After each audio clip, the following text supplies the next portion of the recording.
2 weeks ago, this rabbit ornament sat 15 centimeters to the left. It was positioned right here, on the cabinet. My daughter had shifted the rabbit figurine to the left side by 15 centimeters. Oh, my daughter's voice sounded so silly then. As if in a panic, she turned to me and hastily beckoned, "Mom, this place is bugged. There's something here that looks like a listening device." I stopped cooking and rushed over to my daughter. There, indeed, was a wiretap. A chill ran down my spine at the sight. Seeing my reaction, my daughter continued, "Actually, it's not just here. Things are changing positions. Are you sure it's only the kitchen, Mom? Dad's bedroom and the bathroom sink?" I felt my mind go blank at her words. "I think it depends on the person you are talking to, whether the distance is good or bad to keep the soup cold," I said. My family-in-laws and my home are also just such a soup-cold distance from each other. We both live in the same city, about a 10-minute drive apart. If you are on good terms with your in-laws, this distance is probably fine. However, for people like my mother-in-law and me who are not close, this distance feels like hell. She has disliked me since the beginning of our marriage. The reason is simple. She lost her favorite son because of me.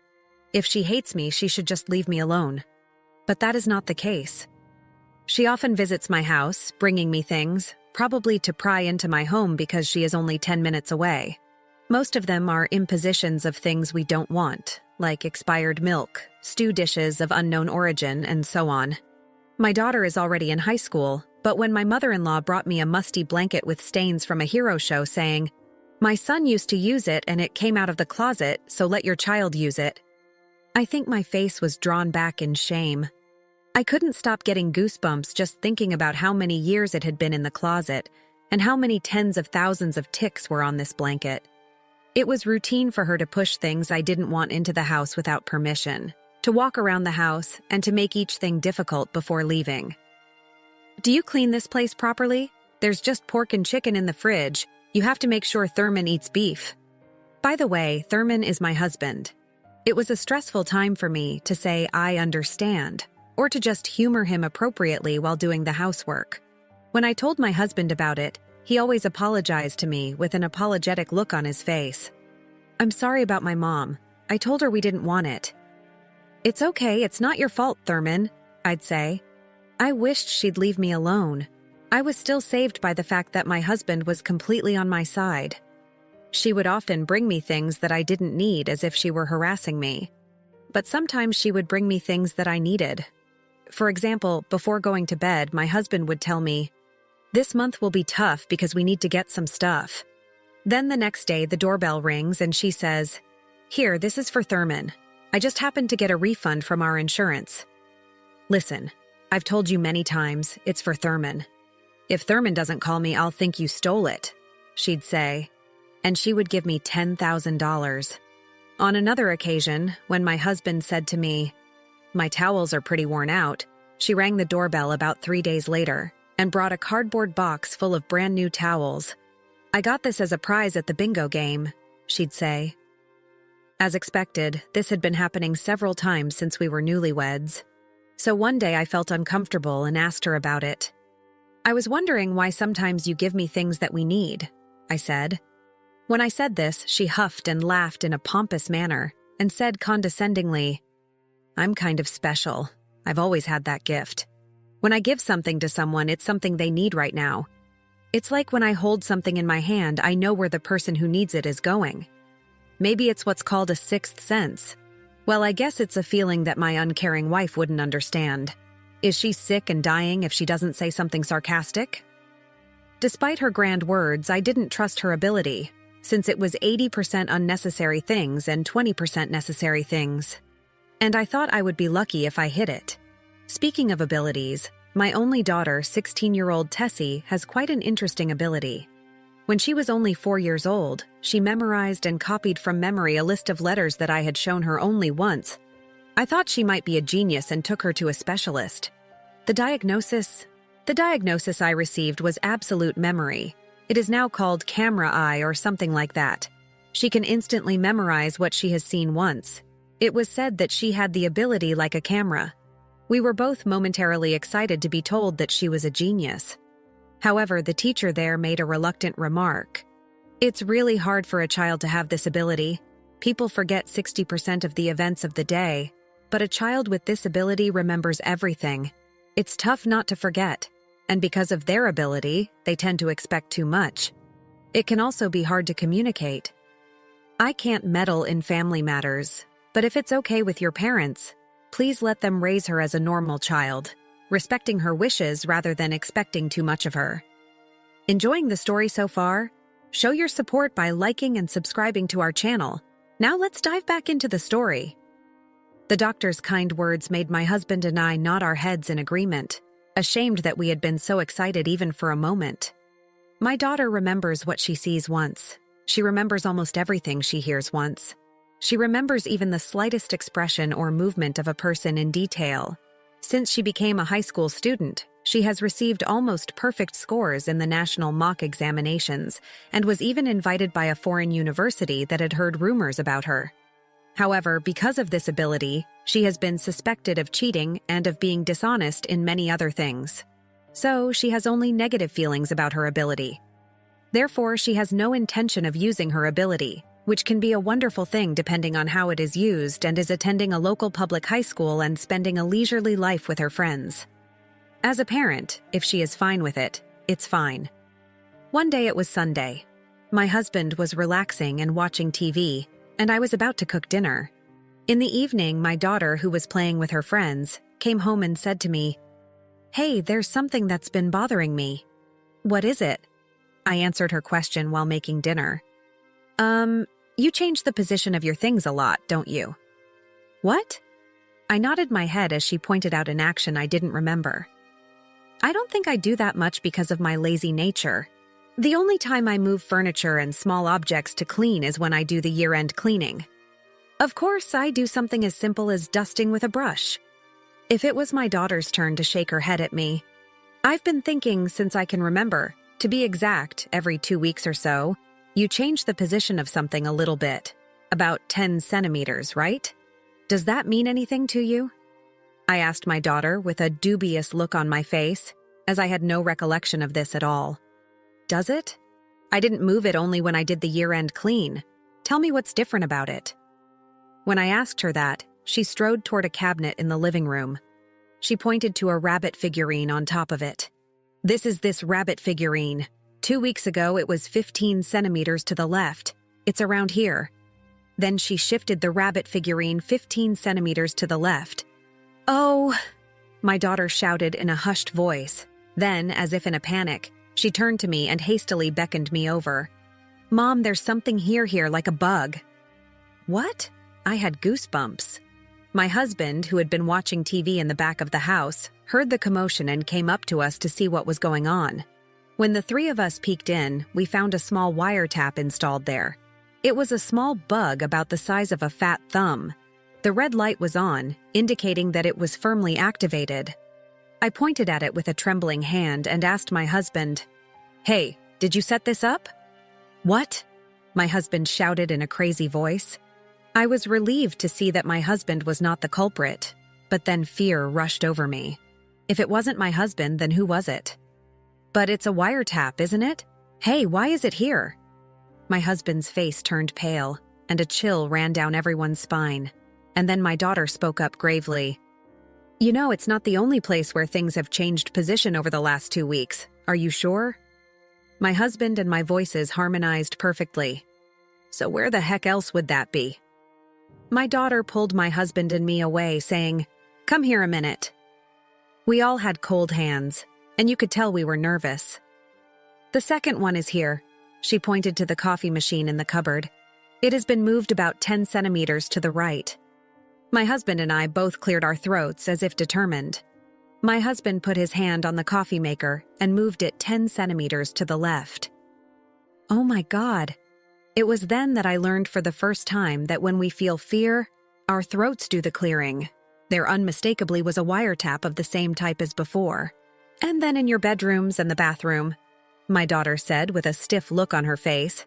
And we walked down the hallway to her bedroom with unfathomable fear in our hearts as she led us by the hand. When we entered the bedroom at first glance, it was hard to tell what had changed. It was a bedroom, so besides the bed, There were only a few decorative plants and a clock hanging on the wall. What's changed about this place? The position of the bed, the houseplants, and the clock didn't seem to have changed at all. The position of the bed, the houseplants, and the clock don't seem to have changed at all. But the angle of the clock is a little different from 2 weeks ago. It's slight. It's as if someone has intentionally touched it. Her husband cleared his throat and swallowed a mouthful of spit. Then he climbed into bed and gently removed the wall clock. Gasped my husband there. Hidden away was the very same thing as before. Here's another one, my husband says, making me pale. My heart jumps at my husband's mutterings. And the bathroom was bugged as well. My husband retrieved all 4 listening devices. He put them on the table in the living room and was stunned for a while.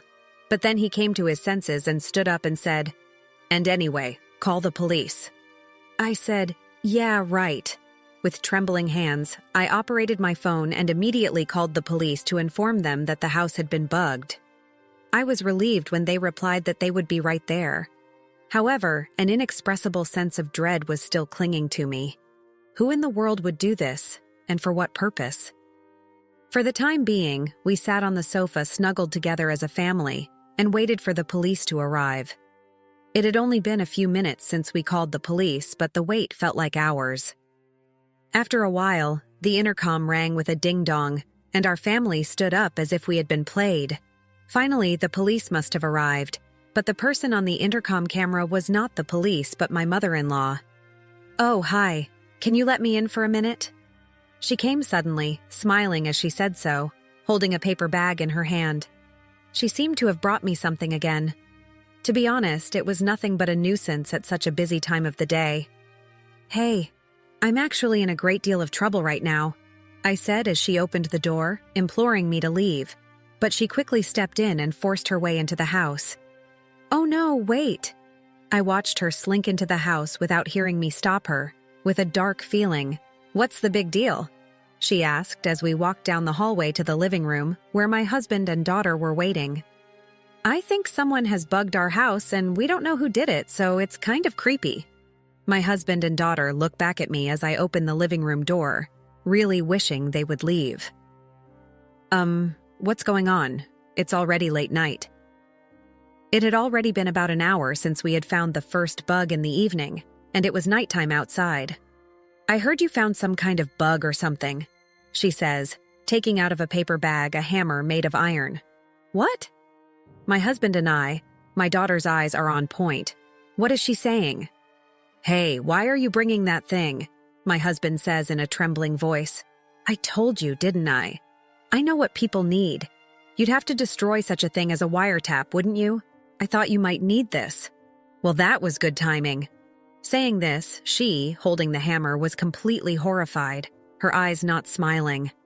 I feel my blood rush to my veins. How is it possible to have a hunch about such things? It's just not common sense. Then why did she bring such a thing? I can think of only one reason after, turned a trembling voice. My voice is hoarse with fear.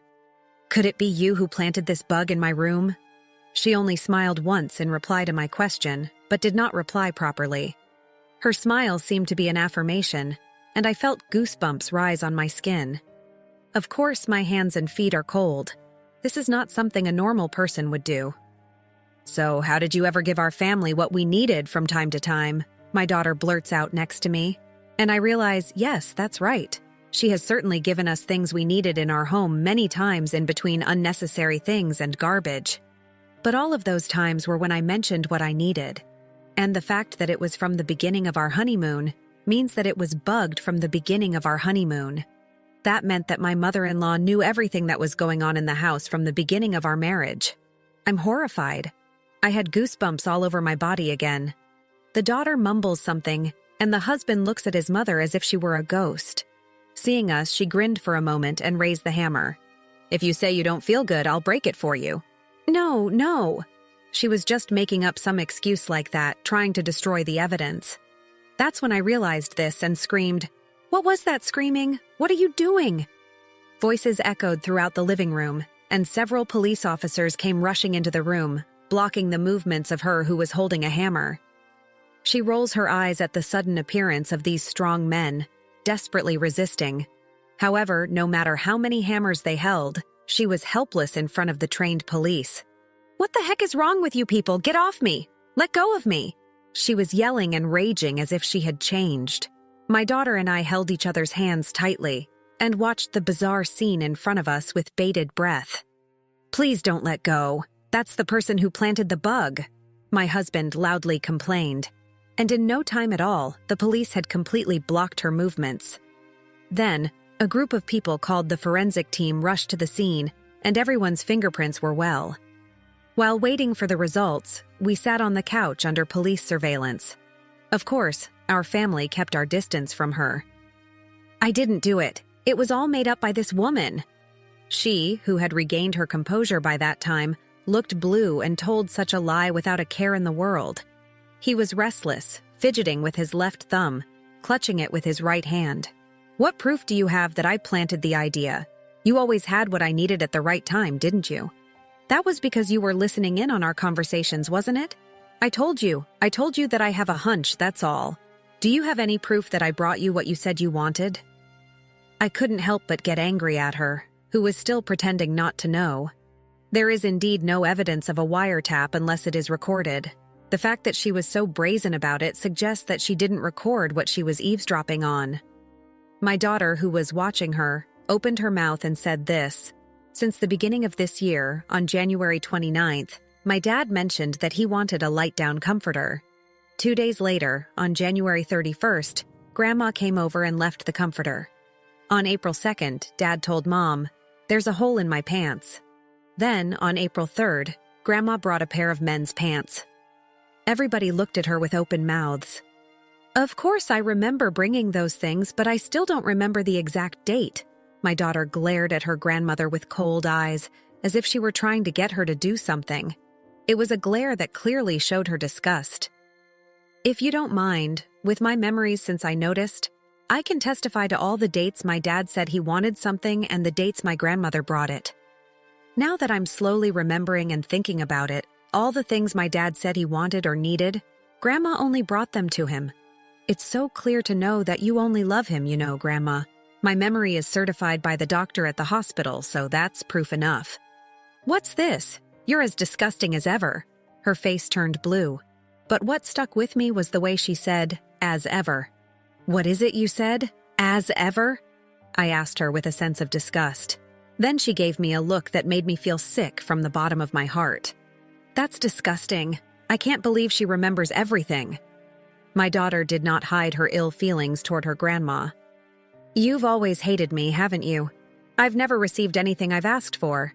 Sometimes when you do give me something, it's a blanket with stains all over it, and it's nothing more than harassment. You don't even hide the look of disgust on your face when you see me. Have you noticed, Grandma? When you look at me, your left eye narrows a little. You make this same face when you see things you don't like snakes and gophers. That's what's so weird about you." My daughter's words and her screeching voice astonished both my husband and me. We had thought that she was cold toward me, but we had not expected her to have such ill feelings toward my daughter. The person who broke the tense atmosphere was the forensic scientist. "We have the results," everyone gasped. Her face couldn't have been sterner. "Suck it," my daughter blurted out next to me, and I reflexively looked at her. My daughter was grinning and watching the proceedings. The forensic guy opened his mouth. "The fingerprints on the wiretap match those of this person. Of course, there was one fingerprint of your husband who touched it when he was collecting it, but only her fingerprints were sticky. Could you please accompany us to the station?" So saying, the police urged her. She grudgingly but obediently obeyed the police. I've noticed that when she is in a hurry, she has a habit of moving away from her left thumb. She had been doing that from the moment we took her fingerprints, so I was sure we would find her fingerprints on the wiretap. All that messing around was just a bad idea. My daughter's words took me by surprise for what seemed like the 10th time today. She was arrested for trespassing and filming, which was also considered a misdemeanor. Since then, her house has also been raided, and machines and other equipment used for wiretapping were seized as conclusive evidence. It was learned during the subsequent interviews that she loved her son so much, that she had been bugging our house since the beginning of their marriage to keep an eye on the family. The first reason she frequently brought unnecessary items, called souvenirs, was to camouflage her husband's wiretapping by bringing him only what he wanted. Second, she used it as an excuse to get into the house and replace or relocate the wiretaps while I was taking care of other business. She said that it was her right as a mother to know how her son was spending his time. I shudder to think that I have no idea what a crazy person's thought process is. After that, we got rid of everything she had given us. She was not sentenced to jail, but the court issued a restraining order against our family. If she violated it, she said she would face jail time. This time I was simply amazed at my daughter's abilities. This time around, I also learned that fake abilities can never be as good as real ones. Thanks for watching. How did you find the story? Let me know in the comments below. Don't forget to like this video and subscribe to our channel for more awesome stories like this. Your feedback and support mean a lot.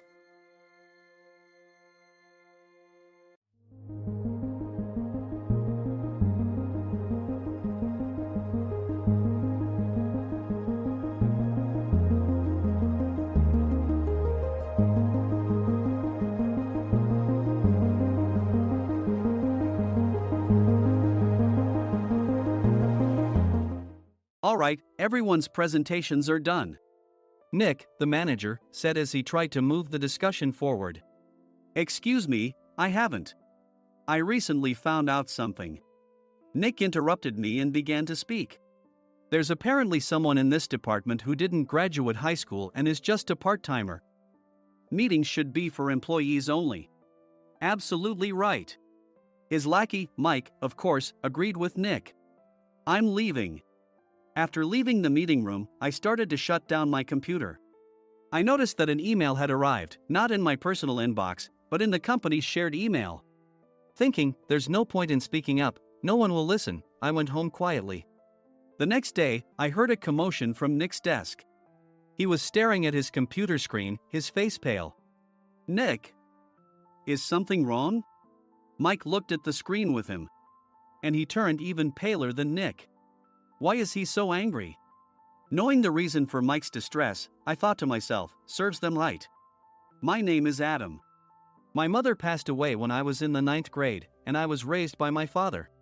Well, you could hardly call it being raised. After my mother passed, my father changed. He drowned his sorrows in alcohol, and though he still went to work, he squandered our living expenses on horse racing. Because of that, I had to start working part-time as soon as I entered high school. Every month, I went to the convenience store with bills in hand that couldn't be auto-deducted from my father's account. Even though I endured it because I didn't want to be alone, I reached my limit in my second year of high school and dropped out. I found a live-in job at a distant inn. Thank you for everything. The day I left home, my father, still staring at the TV, spoke. Take care. That was our last conversation. Back then, 18 wasn't the age of majority, so I needed my father's permission to work, and I couldn't hide my place of employment.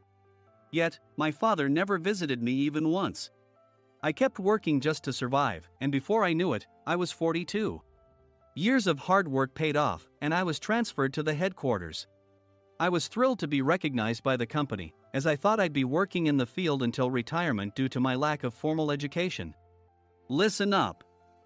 Our work can change the future of our employees. Don't drag us down. On my first day after the transfer, Nick, dressed in an expensive suit, spoke sternly. There was a reason for this. Our inn was located in a prominent tourist destination, known so well that everyone in the state could sing its commercial jingle. At its peak, we had 5 locations within the state. But that was long ago. Due to financial difficulties and aging facilities, only the place where I had worked for many years and the original establishment remained. I was prepared to lose my job anytime, but now there was a glimmer of hope. With the rise of social media, the tourist area where the inn was located started gaining attention again. Depending on how hard the sales department, where I was transferred, worked, we could either thrive or be forced to give up this prime location to the new hotel chains continuously popping up. For Nick, who had switched careers from another industry to strengthen our sales, this was a battle he couldn't afford to lose. I understood why he had to be strict. I will do my best. Nick sneered at my enthusiastic declaration. Did you not hear what I said? I'm sorry. I thought I was listening carefully. Out of habit from years of customer service, I apologized reflexively, though I had no idea what had offended him. Someone was watching me with a smirk. In this department, there are those who are expected to excel and those who have been shoved here because they have nowhere else to go. You are the latter. It was Mike, the section chief. He's 7 years younger, at 35. But he was called to headquarters much earlier than I was and had been moving around within the headquarters ever since. I'm not jealous, but I can't accept that he's my boss. Graduating from a prestigious university, he has an unusually high pride and caused many problems as a newbie, making things very difficult for me when I was the front desk leader. When I found out Mike was transferred to the sales department a month before me, I was disheartened. Mike is right. With just a middle school diploma, there's not much you can do. Don't even think about achieving results. As if I didn't exist, Nick remarked, I'm thirsty. Mike eagerly ran to the coffee maker. It seems Mike is Nick's lackey. I regretted being happy about my transfer to headquarters, wishing I had stayed on site forever. Send a direct mail to every company on this list by the end of the day. Nick only assigned me tasks that even a new graduate could handle. What? There are over 1,000 companies. You want me to send to all of them by today? Yes, if you and your fellow misfits split the work, even those with nowhere else to go should finish by today. I glanced at the employees typing away expressionlessly. They were worn out from customer service, only thinking about leaving on time, or were women reassigned after having children, with zero motivation for work. Even Sam, a new graduate from the same university as Mike, who was supposed to be among the expected achievers, had no enthusiasm for the job, having joined the company wanting to do customer service. I don't care what they say, I plan to quit any time, he said. Only Nick and Mike were highly motivated, making all the decisions between the two of them. I originally only wanted to work at the inn to survive and had no particular attachment to this job. I swallowed my words, thinking I had no right to reprimand them. About a month after the transfer, Nick told us with a frustrated look. To commemorate the 50th anniversary, we've decided to create a plan exclusive for one group per day. Originally, Mike and I were supposed to come up with it, but our president, Mr. Thompson, insists on hearing everyone's opinions. So, you all get a chance. As Nick explained, Mike began handing out prints. Make sure not to embarrass Nick. If your ideas are half-baked, you'll have to redo them. It seemed that they had printed his handwritten notes by Mr. Thompson, which included several questions and a section for free responses. It made sense why Nick had to seek our input, given that all responses had to be submitted to Mr. Thompson. We were given a week to think about it, and a meeting was scheduled to compile our ideas. My plan is to let guests enjoy both the old and modern America. Nick began the presentations. Guests would watch a master confectioner at a nearby traditional sweet shop make sweets in front of them. The welcome drink would be premium tea in a bottle. Nick's plan was certainly attractive. After his presentation, Nick called on us to present in the order we were seated. Just as I stood up for my turn. All right, everyone's presentations are done. Excuse me, I haven't. I recently found out something. Nick interrupted me. There's someone in this department who didn't graduate high school and is just a part-timer. He was likely talking about me. I joined the company as a part-timer and was made a full-time employee when I turned 20. That was 20 years ago, so Nick and Mike probably had no chance to know until recently. Meetings should be for employees only. Absolutely right. After that, Nick kept creating opportunities to solicit everyone's opinions, purposefully excluding me from speaking. The meeting unexpectedly heated up and went past the scheduled end time. A few people asked to leave, and the discussion continued with the remaining few. Still here? Normally, you'd leave in that situation. Though I had no attachment to the job initially, hearing kind words from customers made me want to make them happier. For someone like me, with nowhere to go, the inn was my home and customer service was my life. I felt pathetic about my current self. I'm leaving. I left the conference room and started shutting down my computer. I noticed an email had arrived, not in my personal inbox, but in the company's shared email. Thinking no one would listen to what I had to say anyway, I quietly went home. The next day, while preparing the DM as instructed, I heard a commotion from Nick's desk. In his haste to stand up, he hit his knee on the desk. He stared at his computer screen, his face pale. "Nick! What's wrong?" Mike, thinking he should be the first to rush over, approached Nick while still wearing his coat. He peered at the screen with Nick. And he turned even paler than Nick. Why is he so angry? Who is responsible for this company? Nick, more irritated than ever, asked, and Mike answered without checking. Probably Sam. Sam wasn't there because he was attending a morning training session for new hires. Nick gave up on getting angry and returned his gaze to the screen. They were looking at an email that arrived right after the end of the working day yesterday. Apparently, no one, including me, had checked it before leaving. The email was from a large company that used us for their annual employee trips. The president and executives of that company also frequently used our services personally. President of the company, Mr. Mason himself, had declared that neither he nor his company would ever use our services again. Well, some companies cancel their employee trips or stop using our services due to financial struggles. Let's just move on.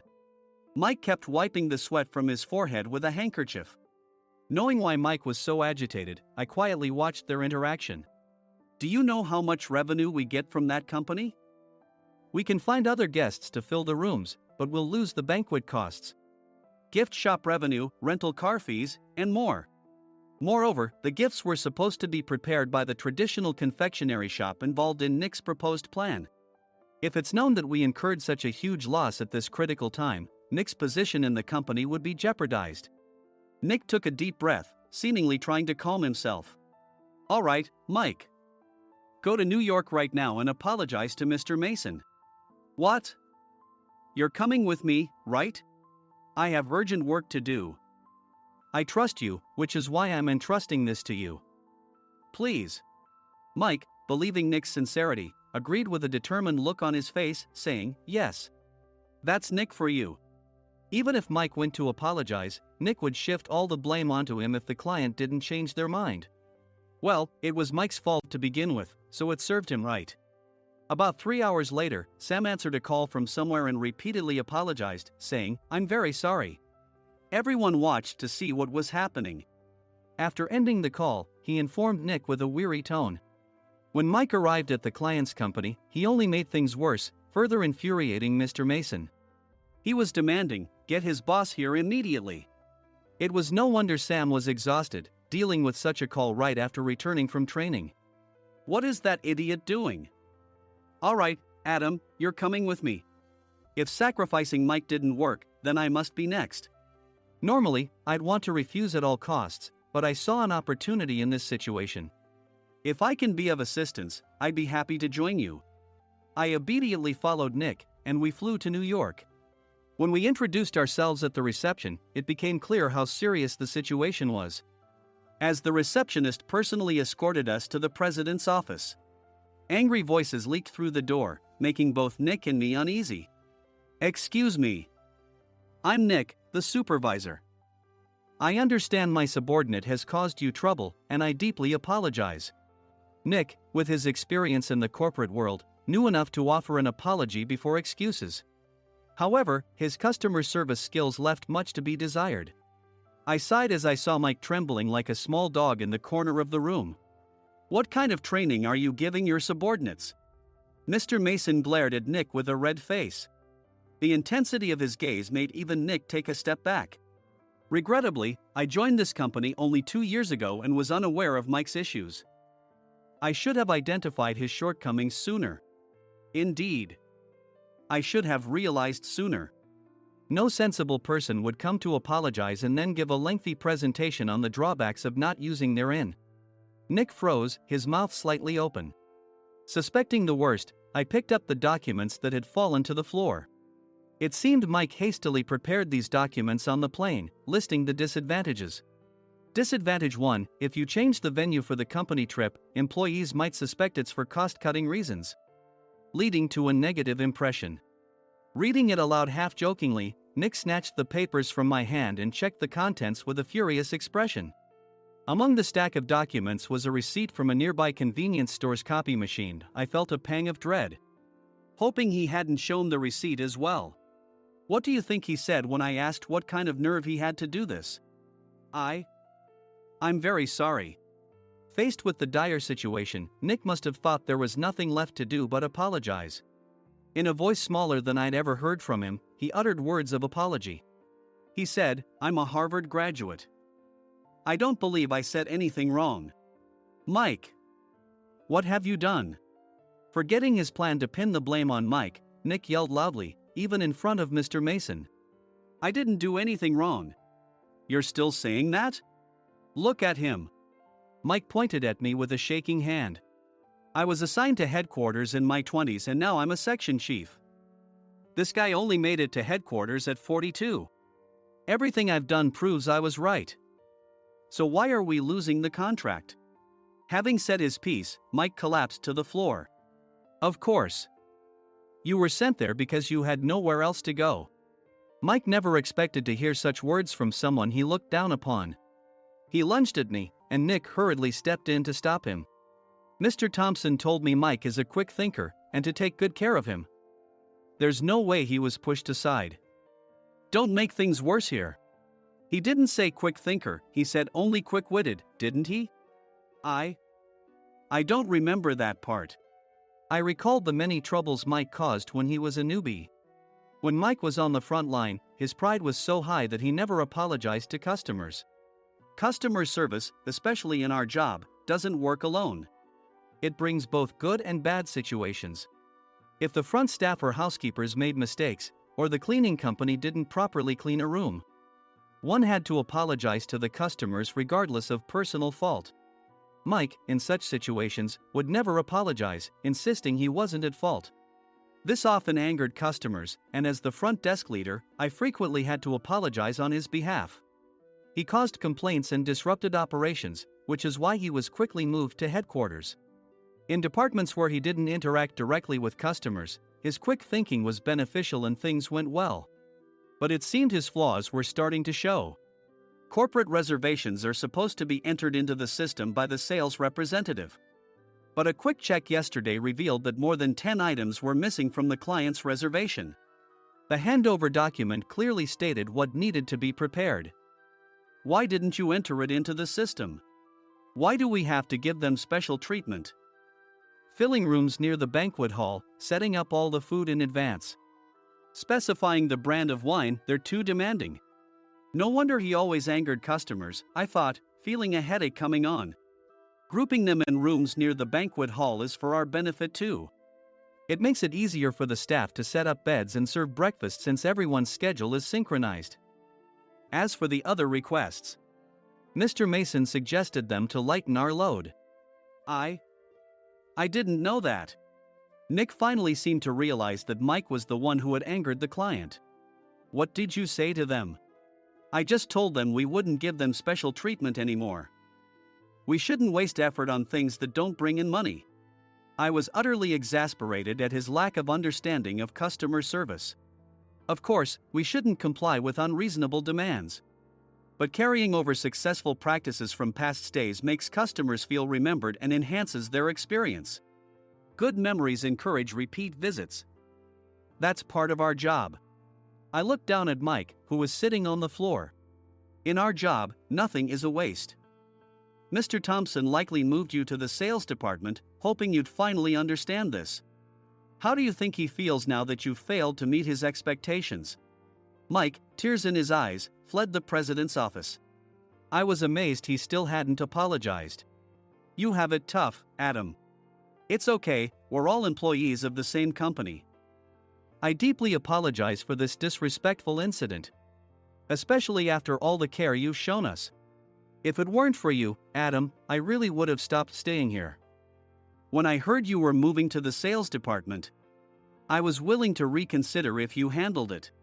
Seeing us talk so amicably, Nick's face contorted. Do you two know each other? Adam's service is excellent. I always requested him specifically. Normally, we don't accept specific staff requests, but we made an exception for Mr. Mason, adjusting my shifts accordingly. He had personally stayed at our hotel just before my transfer, and during casual conversation, I mentioned, "I'm moving to the sales department soon." If I hadn't told him then, things could have been much worse. "Please continue to take care of us. I look forward to it." On the return flight, Nick awkwardly offered me a can of beer. It's still working hours. Of course, I had no intention of forgiving him for a single beer. Nick might try to pin everything on Mike and avoid any consequences.